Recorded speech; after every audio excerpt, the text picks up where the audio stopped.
I have proved to everybody in the world that I am the best on this microphone, in that ring, even at commentary. Nobody can touch me.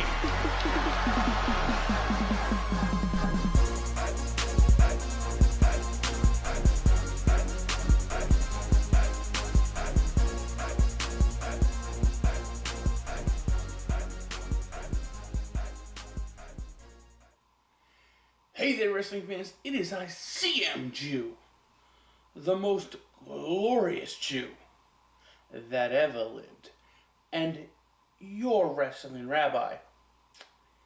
And I have finally come back to sit here and tell you why Kofi Kingston losing in 6 seconds to Brock Lesnar was actually a very smart thing for WWE to do.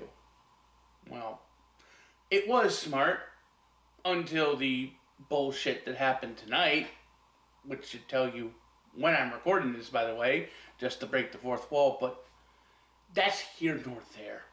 Because see, as your wrestling rabbi, it's my duty to sit here and set you straight on when things are good and when things are bad, because unfortunately in a world that's controlled by Twitter and Twitter mobs and Twitter emotion, it can be very hard to tell when something is good and when something is right.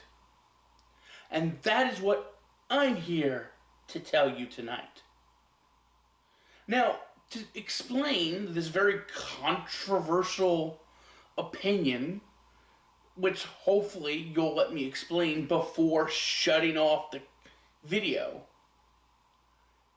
we have to discuss a couple things that led up to it.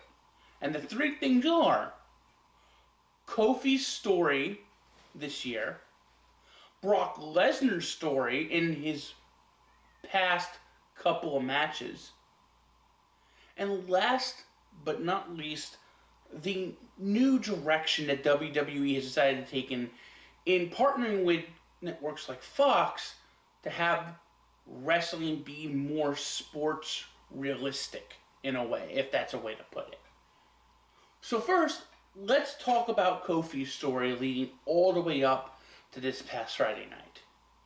It really took off in February, where he replaced Ali, and Kofi Mania ran wild with match after match of Kofi Kingston making himself a star, even though he already was one. And he got everybody on board him, and it led to that magical match at WrestleMania, where he defeated Daniel Bryan and became the WWE Champion. Something that a lot of people, including myself, have been waiting ages for. And WWE absolutely did it right. From there, throughout the summer, Kofi Kingston took on challenge after challenge after challenge. From AJ Styles and Sami Zayn in a triple threat, to a rematch with Daniel Bryan, to Dolph Ziggler in several matches, to Samoa Joe, and then finally, recently, getting revenge on the man he felt screwed him over all those years back and sent him back down the card in Randy Orton. And in each of these matches, one thing, whether you like them or not, that was shown was Kofi Kingston's ingenuity. Because it is the one thing that Kofi does, I think, better than anybody else in the wrestling game is, I don't want to sit there and say unpredictability, but ingenuity is probably the next best word to use here. You know, he always finds a way, a unique way to win, whether it be a unique way to counter into the trouble in paradise, to other ways to win, depending on what the match is. You know, that's where, you know, the special Royal Rumble moments come from. The ingenuity by Kofi Kingston to figure out loopholes in the rules. And look, I expressed how insane this was starting to happen, or should I say start to be, this past year at the Royal Rumble, where it's like, okay, now with Kofi, they've gone too far. With that being said, it is an absolute part of Kofi Kingston's character, this ingenuity. And the most perfect example in this run of this was the cage match with Dolph Ziggler, where it seemed for certain that Dolph was going to crawl out and win this cage match. But instead, Kofi dived through the ropes, sacrificing himself to win the match. It was an absolutely insane maneuver, and it perfectly encapsulates Kofi's character. Kofi Ingenuity, along with his intelligence, allows him to figure out a way to defeat his opponents that they're maybe not expecting. That's why a maneuver like Trouble in Paradise, which has somewhat of a big wind-up, works for him. Because he waits to hit it at a time when they're least expecting it, therefore makes it hard to counter. Now let's switch over to Brock Lesnar. For the past couple of matches, Brock Lesnar has been facing more smaller opponents. AJ Styles, Daniel Bryan, Finn Balor, Seth Rollins. Now there are two things that have happened in this match. One is, I believe in Finn Balor's case, or even the case of Goldberg, the wrestler has come right out and challenged him when he least expected it right out of the gate. Because he made the wrong decision not to do what he usually does. And what he usually does is he usually explodes right as the bell rings to pick up his opponent and drive him into the corner. To usually put shoulder after shoulder after shoulder and then, lead to Suplex City. This is a big part of the reason why Brock Lesnar matches have become somewhat boring, because it's rinse and repeat with what he does. It's literally the same way he starts the match. That's why matches, for instance, with Finn Balor, where Balor explodes out of the gate, hits, if I remember right, I think he hit the Sling Blade. He either hit Sling Blade or he hit a dropkick, but I think it was Sling Blade and then a dropkick, to where he's right out of the gate pushing the advantage against Brock Lesnar, make it feel unique. But in recent matches, not Seth Rollins, but in particular with Seth Rollins, Brock Lesnar has been coming out of the gate and again driving the opponent into the corner. Now, explaining all of that, we now move on to the third thing, which is something that we've known for a while. That with the deal on Fox, that the Fox network has wanted WWE's Smackdown to be more sports realistic oriented, if I can put it in a way. And what that means is to do away with some of the funky stuff, like 24/7 title, stuff like, even though that stuff is fun and I don't have a problem with, but certainly they want, at the very least, major storyline elements to feel more realistic. More like sports, more like the UFC or boxing, or in the case of it's like a baseball game. For instance, you have an opponent coming off at high from a previous match that they won that no one expected, so they might get upset by somebody.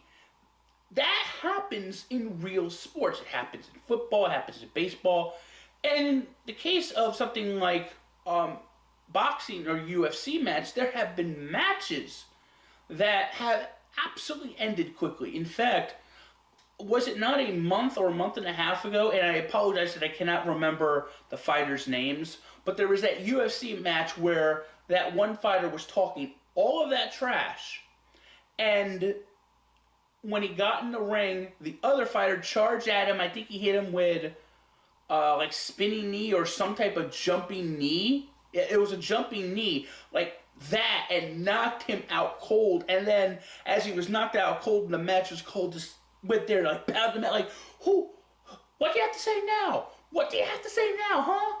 Like, that happened in 6 seconds, and everybody was amazed at it because it was such a quick and decisive knockout. That is something that happens realistically in combat sports.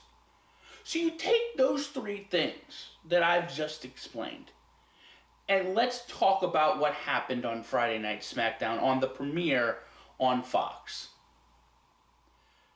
Kofi Kingston, being the intelligent wrestler he is, probably saw that Brock Lesnar, and mind you, we're talking storyline here, that Brock Lesnar would come out and charge. So he decided to hit Trouble in Paradise right out the gate as he was charging to catch him off guard.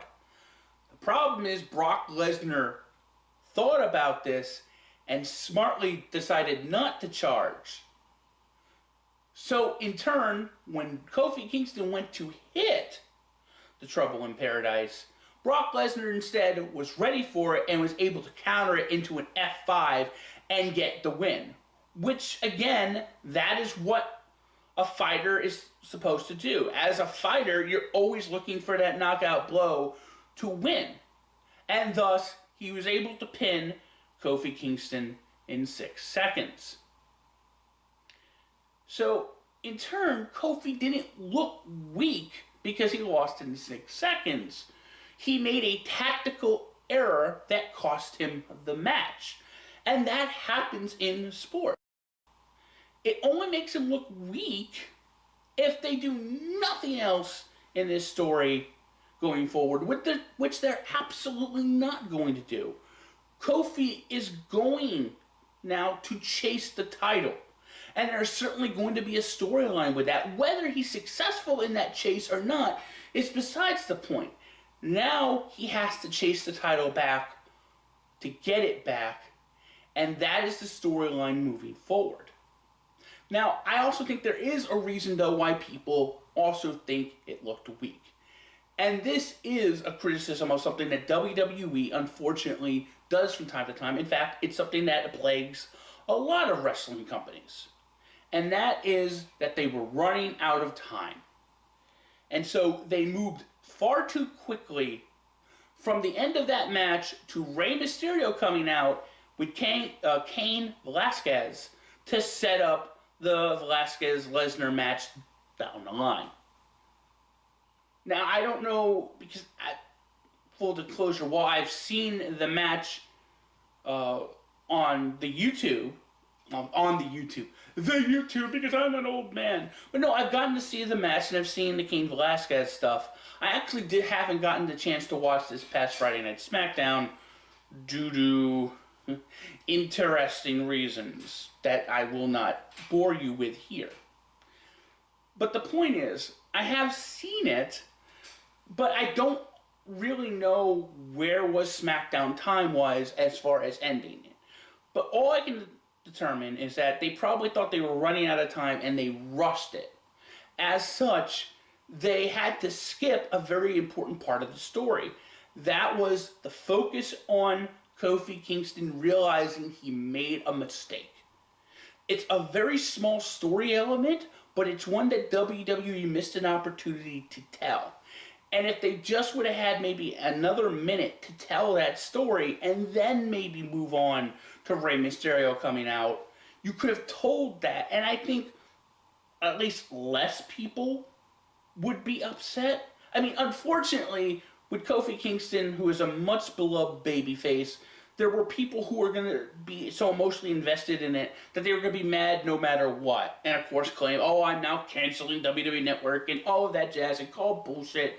And you know, I'm going to AEW. And no, they were looking for a reason to be mad at WWE in the first place. But see, that's the point of why I am your wrestling rabbi and I'm explaining this. Because if you lead by the emotions and lead by what wrestling Twitter tells you, you would believe that this is bullshit. But it's not. It's WWE very smartly telling a story. A story I'm very much looking forward to them telling. The Hell in a Cell match with The Fiend and Seth Rollins is a completely different story. But for that, you have to turn into my review of Hell in a Cell 2019 and buckle yourself in, boys and girls, because it's about to get interesting.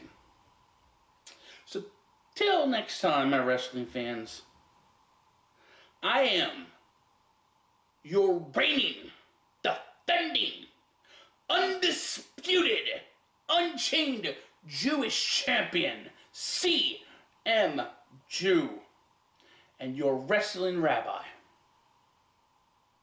So just sit back and bask in my tranquilo.